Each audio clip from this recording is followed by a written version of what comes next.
Hello दोस्तों, स्वागत है आपका द विजन यूपीपीसीएस चैनल में। मेरा नाम है शिवम चहल। दोस्तों, यूपीपीसीएस एग्ज़ाम में अब ज़्यादा दिन बचे नहीं हैं। 40 से 50 दिन का अब टाइम रह गया है और इस बीच कुछ लोग एग्ज़ाम निकालेंगे और कुछ लोगों को 1-1.5 साल का इंतज़ार भी करना पड़ेगा। लास्ट डेज़ की हमारी स्ट्रेटजी क्या होनी चाहिए? बुक्स तो मैं जनरली बता ही चुका हूँ, एक बार फिर से डिस्कस कर दूंगा मैं। बहुत से लोग हैं अभी भी मैसेज करते हैं कि क्या करना चाहिए प्री के लिए। कोई इंग्लिश में पूछता है तो कोई हिंदी में पूछता है। ऑलरेडी वीडियो मैंने पहले बना रखा है, लेकिन कुछ और भी चीज़ें ऐसी हैं जो मैं डिस्कस करना चाहूँगा लास्ट टाइम के साथ, मैं अपना एक्सपीरियंस शेयर कर सकूँ। और वैसे तो बहुत सारे, अब आपको अब एग्ज़ाम आ रहा है जल्दी, जैसे पास आएगा उसके बाद कोई 10 दिन की स्ट्रेटजी बताएगा, कोई एक दिन की बता देगा कि एक दिन में पढ़ो और निकल जाओ। वैसे तो जनरली 40-50 दिन में एग्ज़ाम नहीं निकलता है, ये तो सब जानते हैं। नॉर्मली सब जानते हैं कि हाँ, 40-50 दिन के अंदर एग्ज़ाम नहीं निकलता है। 40-50 दिन के अंदर ठोस तैयारी करने के बाद एग्ज़ाम निकलता है, लेकिन उसके पीछे 1 साल की मेहनत होती है। तो ऐसा तो कुछ रामबाण नहीं है कि 40-50 दिन में आप क्रैक करो। आप आराम से ऐसी वीडियोस, जो एग्ज़ाम 1 महीना रह जाएगा तो ऐसी वीडियोस खूब मिलेंगी यूट्यूब पे पड़ी हुई कि 30 दिन में क्लियर करो, 30 दिन में क्लियर करो। एकदम फ्री बटता है सब कुछ। तो सच्चाई यही है कि 30 दिन में कुछ नहीं निकलता, 50 दिन में भी कुछ नहीं निकलता। उसके पीछे 1 साल की कड़ी मेहनत होती है। हाँ, ये बात अलग है कि 40-50 एक साल की मेहनत की और उसके बाद 40-50 दिन अपनी स्ट्रेटजी, अच्छी स्ट्रेटजी अपनाई। कुछ अब बनाते हैं कुछ लोग, उल्टा हो जाता है। कभी कभी अच्छे के लिए जाते हैं, बुरा हो जाता है। तो लास्ट टाइम इंपॉर्टेंट है, लास्ट टाइम की स्ट्रेटजी बहुत अच्छी होनी चाहिए। पिछले 1 साल की मेहनत उसके साथ होनी चाहिए। ऐसा नहीं है कि 40-50 दिन ही सबसे अच्छे तरीके से जो है पढ़ा, लेकिन एग्ज़ाम नहीं निकला तो थोड़ा डिमोरलाइज हो गया कि यार पढ़ने के बाद हमारा एग्ज़ाम क्यों नहीं निकलता। तो 40-50 दिन के अंदर परेशान होने की ज़रूरत नहीं है, क्योंकि अमूमन अब 2 से 2.5 लाख 3 लाख एग्ज़ाम लोग बैठते हैं एग्ज़ाम में। अब सब तो पास नहीं होते, सिर्फ 11-12 हज़ार लोग ही मेंस लिखते हैं। तो इसके लिए अब देखते हैं, जो लोग नए हैं या पुराने हैं, जो भी हैं, अगर चाहें, अगर एग्ज़ाम नहीं निकल रहा है तो अपना स्ट्रेटजी में थोड़ा चेंज कर सकते हैं। तो चलिए दोस्तों, शुरू करते हैं। दोस्तों, लास्ट टाइम की स्ट्रेटजी में अगर हम देखें तो आपको मेन फोकस करना होता है कोर एरिया पर। और कोर एरिया क्या होता है? हमारा हिस्ट्री, ज्योग्राफी, साइंस, पॉलिटी और इकोनॉमी। बाणी पब्लिकेशन से आप इन सबको दे सकते हैं। और इसमें जो इकोनॉमी के एमसीक्यूज होते हैं, पॉलिटी के एमसीक्यूज इस बुक के पीछे जो दिए होते हैं वो बहुत इंपॉर्टेंट है। आप उनको देख लें, बार बार रिवाइज करें। और ओवरऑल अच्छी बुक है। कुछ फैक्ट गलत हो सकते हैं इसमें, लेकिन आप अगर दूसरे से करना चाहें तो कर सकते हैं, लेकिन मैं कहूँगा ये बुक बहुत अच्छी है, आप इससे करें। ज़्यादातर क्वेश्चन आपको यहाँ से मिल जाते हैं।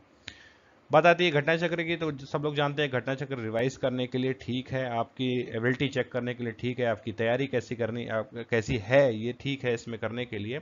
और आपको क्वेश्चन भी आराम से मिल जाते हैं। तो फ़ायदा भी हो जाता है, प्रैक्टिस भी हो जाता है। जनरली हमको कहीं जाके अब ज़रूरी नहीं है कि हम टेसरी ज्वाइन करें।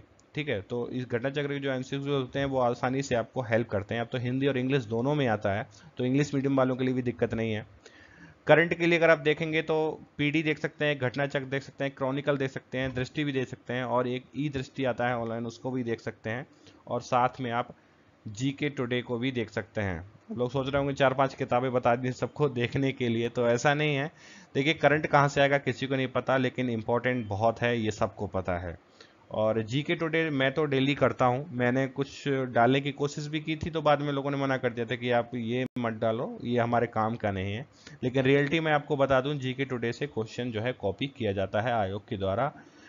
उसका अभी मेरे पास एग्जाम्पल नहीं है, होगा तो मैं आपको दूंगा। लेकिन आप अगर चाहें तो इसको कर सकते हैं, क्योंकि आयोग कभी भी जो ऑप्शंस होते हैं वो क्रिएट नहीं करता अपने आप से, वो जो है कॉपी पेस्ट ही करता है। ऑनलाइन किसी भी, जो बहुत सारी साइट्स ऐसी हैं जो एमसीक्यूज बनाती हैं करंट अफेयर्स का, वो वहाँ से कट पेस्ट होता है सारा का सारा। अब वो लोग कैसे करते हैं, कौन सी वेबसाइट मेन है, ये तो नहीं कह सकता, लेकिन जीके टुडे को मैं ऑफिशियल अच्छा मानता हूँ। क्योंकि आप अगर गूगल में भी डाल के देखेंगे ऑनलाइन करंट अफेयर्स एमसीक्यूज, तो जीके टुडे सबसे ऊपर आता है। तो मेरे ख्याल से अगर आयोग वाले लोग जो भी हैं वो अगर सर्च करते होंगे ऑनलाइन भी, तो सबसे पहले उनको एक वेबसाइट मिलती होगी जिसका नाम है जीके टुडे। तो हो सकता है कि वहाँ से क्वेश्चन जनरली ज़्यादा उठाए जाते हों। मुझे 4 से 5 क्वेश्चन लास्ट टाइम के एग्जामों में मिले हैं। तो जो लोग ऑनलाइन भी एमसीक्यूज देख सकते हैं, दिक्कत ये है कि पर डे के 10 डालता है, इसके हिसाब से अगर देखोगे आप तो 300 हो जाएगा महीने का। तो बहुत मेहनत लगती है तो लोग तैयार नहीं करते, लेकिन मैंने मंथली इसके बना के रखे हैं सारे नोट्स। मैं अपने फेसबुक जो ग्रुप है उसमें लास्ट टाइम में डालूंगा जरूर। इस हिसाब से दोस्तों अगर देखेंगे तो हम इस जो पूरा पोर्शन मैंने आपको बताया है ये टोटल एग्जाम का 70% होता है।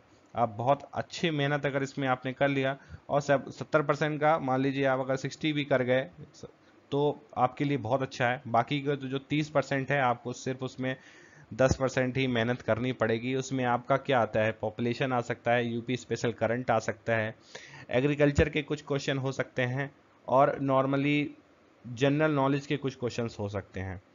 तो कुछ क्वेश्चन ऐसे होंगे उसी में जो 30% मैं बता रहा हूँ उसमें कुछ क्वेश्चन ऐसे होंगे जो आपने सुने ही नहीं होंगे। मान लीजिए आपको ओनियन का एक्सपोर्ट पूछ लेगा, इंपोर्ट पूछ लेगा, ठीक है। तो इस तरह के क्वेश्चन हम तैयार नहीं करते हैं, वो बस तुक्का होता है कि लग गया तो ठीक है वरना तो गलत है ही है। तो इस तरह के क्वेश्चन जो हैं उन पर मेहनत नहीं की जाती। पॉपुलेशन आप तैयार कर सकते हैं, ठीक है। एग्रीकल्चर के जो आंकड़े आ रहे हैं आप वो तैयार कर सकते हैं, यूपी स्पेशल देख सकते हैं, लेकिन वो कोर एरिया नहीं होते, ठीक है। लेकिन आपको पढ़ना तो है ही, तो उनको जो है लास्ट टाइम में कोशिश कीजिए जब 4 से 5 दिन रह जाए एग्जाम को तब उनको ज़्यादा देखिए, क्योंकि वो ज़्यादातर होते हैं वन लाइनर, ठीक है। तो वन लाइनर लॉन्ग टर्म पहले से आप पढ़ना शुरू करें तो आप जनरली आपको याद नहीं रहेगा।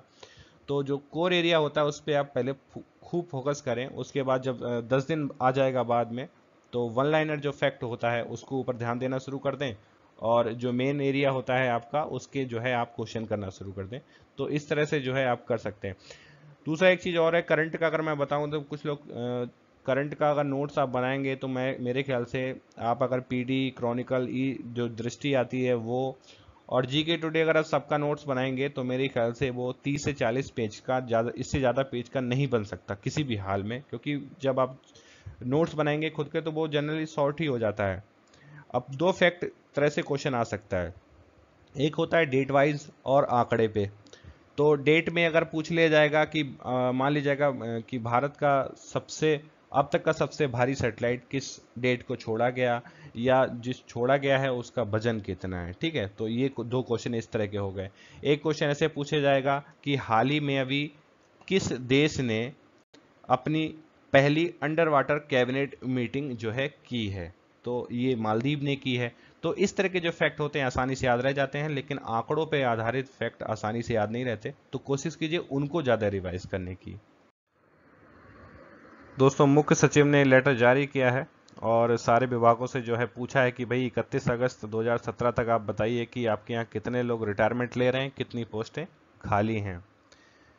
और उसके बाद में 2018 और 2019 के लिए भी उन्होंने कहा है कि 30 नवंबर तक आप बता दीजिए कि 2018 में कितने लोग, 2018-19 में कितने लोग जो है रिटायरमेंट ले रहे हैं और कितनी पोस्टें हमारे पास खाली हो जाएं, जिससे हम 2018 में ज़्यादा से ज़्यादा वैकेंसी निकाल सकें।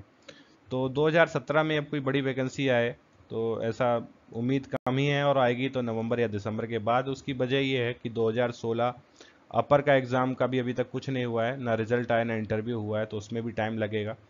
और उसके बाद में 2015 का जो लोअर पीएसएस का एग्ज़ाम है ना उसका रिजल्ट आया है ना कुछ और भी कोई प्रक्रिया इसमें हुई है। दोनों में जनरली अभी तक जहाँ तक न्यूज़ है कि दोनों में इंटरव्यू होना है।